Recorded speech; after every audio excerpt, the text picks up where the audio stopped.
pero una que queremos abordar con Germán Codina, alcalde de Puente Alto. Muchísimas gracias por acompañarnos y además presidente de la Asociación Chilena de Municipalidades. Bienvenido a Marca Registrada. ¿Cómo está usted? Bien, gracias. Me alegro. A ver, lo primero preguntarle por el plebiscito que se mantiene, es el 15 de diciembre, si cambió la fecha, ¿no?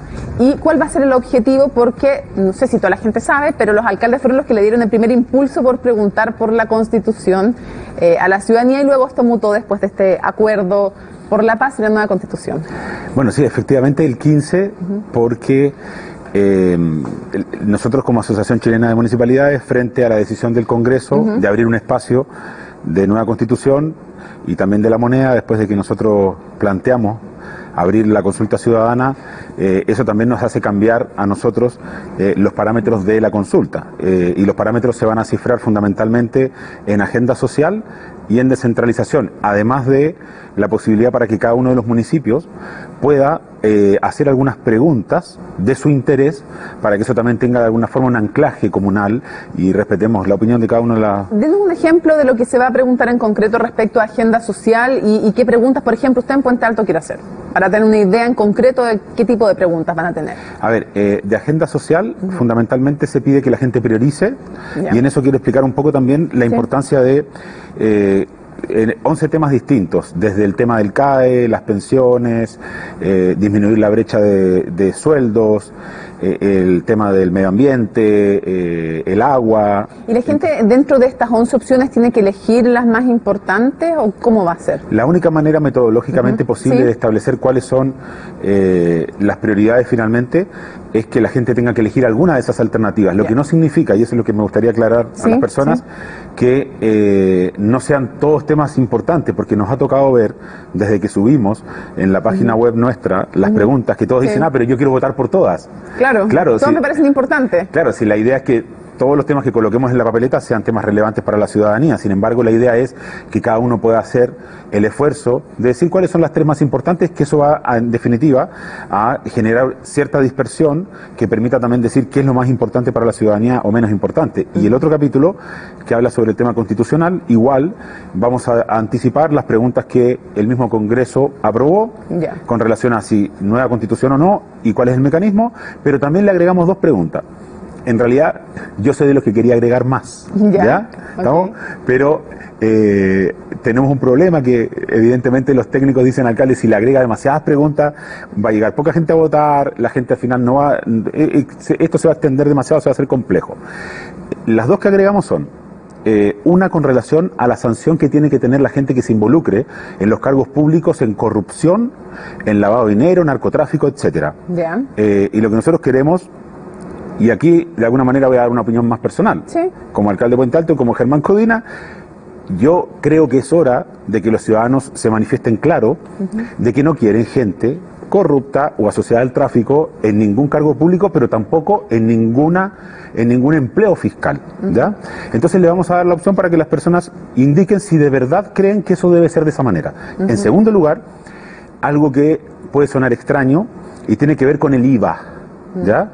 No, habemos personas que creemos que no es posible que un impuesto tan regresivo como el IVA permanezca durante tantos años de la misma forma, en el sentido que quien compra la canasta básica, es decir, el 50% de los chilenos que ganan entre 300 y 400 lucas, paga casi el 20% de su sueldo en IVA para comprar pan, leche, los insumos básicos para subsistir, para mandar a los niños al colegio, y nosotros creemos que se debiera hacer una diferenciación de IVA entre aquella gente que consume bienes más suntuarios, más, por ejemplo, si alguien compra un pasaje para irse a Cancún, desde nuestro punto de vista es distinto. El IVA fuera más alto en esos ítems que en los otros. En ese ítem sube un poco el IVA para contrarrestar la baja que hagas para la canasta básica. Ahora, convengamos que esto es importante y es relevante en la medida de que ese menor IVA en los productos básicos se traspase esa rebaja a la gente, porque si al final se traspasa en ganancia y no en menores precios, no tiene tanto sentido. No, claro, pero la idea es que si tú rebajas el IVA en la canasta básica, en la marraqueta,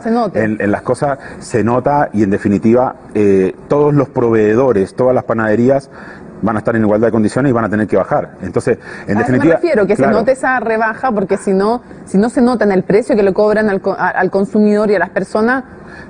Es una forma de aumentar la disponibilidad de aquellas personas que tienen un de poder ingreso de muy bajo compra y de recursos para otras claro, cosas. y que la canasta básica ocupa un porcentaje muy alto de su ingreso. El IVA es un impuesto regresivo y eso lo saben todos los especialistas. Alcalde, ¿qué efecto cree que puede tener el hecho de adelantar las preguntas constitucionales en este plebiscito comunal respecto al que se va a producir después? Bueno, con relación a eso hubo muchas opiniones en el directorio y debo decir de que uno no se manda solo.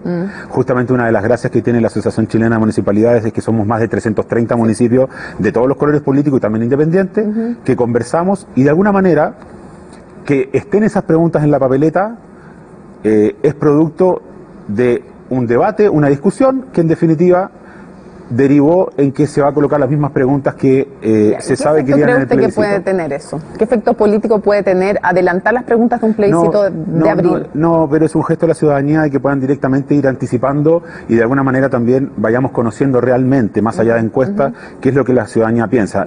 Había un grupo importante en la asociación que creemos que no tiene sentido anticipar la pregunta. Yo soy de los que planteé que no tenía sentido anticiparla, porque finalmente, cuando el Congreso abre una línea institucional de solución de un problema como la construcción de la nueva Constitución y que la hace vinculante, ¿para qué hacer la pregunta no vinculante en la encuesta municipal? Gastemos ese espacio en otras cosas. Sin embargo, la mayoría del directorio, y yo aquí represento a la asociación, entiendo que hay otros alcaldes que piensan muy distinto y que yo tengo que respetar los acuerdos. Yo no puedo llegar también y decir, ¿sabes qué más? Ahora me da la pataleta y dejo de lado la consulta porque no tiene todas las preguntas que yo quiero. A mí hay preguntas que me interesaba que estuvieran. Por ejemplo, si a la gente le interesa establecer en Chile un tope de sueldos para los cargos públicos, de las empresas públicas, de las concesionarias, toda la gente que tenga, las empresas que tengan un ingreso producto de leyes, que de alguna manera el Estado también pueda fijar un tope de sueldo y además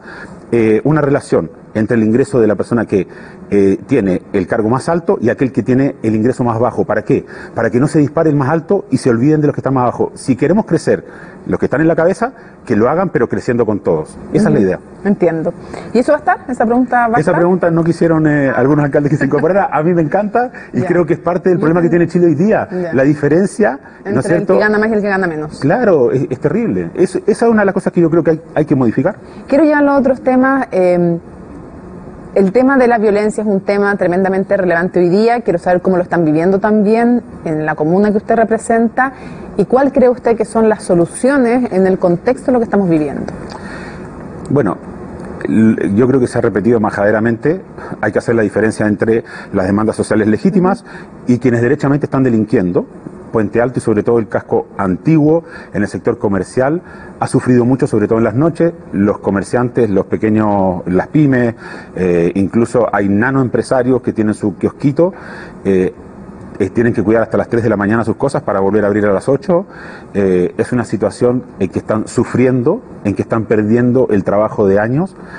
Carabineros no da abasto porque no tenemos una dotación, y lo habíamos denunciado antes del estallido social, suficiente para abordar todas las problemáticas comunales, y además también, de alguna manera, Carabineros hemos visto que tiene que precaver mucho la forma en que actúa, si actúan con fuerza, después también o son sancionados o tienen inconvenientes. Entonces, yo creo que aquí es muy importante que nos saquemos el prejuicio, ¿ya?, y entendamos de que hay gente que está delinquiendo. El gallo que saquea, que incendia, incluso hoy día se incendió un monumento nacional del año 1761 en Curicó. Sí. Eso es algo inaceptable. Es decir, hay patrimonio cultural en nuestro país que no es mucho y más encima vamos a dejar que lo saqueen y que lo incendien. Yo creo que también ahí hay que ponerse firme, mano dura, porque hay gente que se está aprovechando.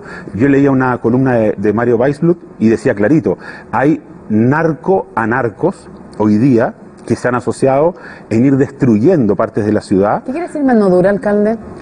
Quiere decir de que no se la lleven pelada, ¿ya?, que no exista impunidad. Lo dije mucho tiempo antes, que en Chile lamentablemente se ha sembrado impunidad. Tenemos un sistema garantista en que, por ejemplo, el comerciante del centro de Puente Alto, cuando vaya al tribunal a defender, ¿no es cierto?, y con su querella tratando de establecer los responsables por los robos que ha sufrido o las quemas. Hay 6 que perdieron completamente los locales y hay que demolerlos. Resulta que van a llegar solos sin ni siquiera un abogado que se los provea al Estado, pero el delincuente que está acusado va a llegar con un abogado que lo va a defender. Eso es un sistema que le garantiza al delincuente la defensa, pero resulta que a la víctima no le da el apoyo suficiente. Entonces tenemos que modificar eso, y además de eso, que los mismos tribunales, en vez de estar buscando cuál es la excusa para dejar libre al delincuente, busquen la excusa para castigar un acto que evidentemente es abusador. Hay gente que hoy día está echando trabajadores porque no ha podido trabajar 4 semanas, no ha podido generar ingresos y está dejando gente en desempleo. ¿Usted cree que los tribunales en Chile buscan la excusa para dejar libre al delincuente? Creo que hemos visto casos en los que... No, pero ¿buscan la excusa para dejar libre al delincuente? Oiga, yo lo pregunto, si usted puede decir que sí o que no, pero quiero manifestar de forma clara la pregunta para que no se... Pero lo que pasa es que... No, si está bien, si usted tiene derecho a tener la opinión que usted quiera, pero quiero manifestar claramente la pregunta para que después no se diga que lo estamos malentendiendo. Ya, le cuento un caso, por ejemplo. En Puente Alto se pilló un traficante, ¿ya? Cuando en el tribunal pidieron la SIM card de Carabineros, que es la que verifica la hora, ¿no es cierto?, que es la que tienen en los vehículos, y esa SIM card no tenía coincidencia como por 2 minutos con lo que el carabinero había relatado en el acta, ¿ya?, de captura del traficante, ¿ya? Después el tribunal, en definitiva, estableció que las pruebas tenían inconsistencias que no permitían continuar adelante con el proceso. O sea, usted dice que hay laxitud de parte de los tribunales en el trato a los delincuentes. Sí, hay laxitud, sobre todo con delincuentes que lamentablemente han aprendido tanto de cómo vulnerar el sistema, van hasta con un abogado que los defiende, que más encima es un abogado que permanentemente está defendiendo a imputados, y entonces conoce los vericuetos, conoce los rincones del sistema como para poder burlar el sistema. Alcalde, antes que se nos acabe el tiempo...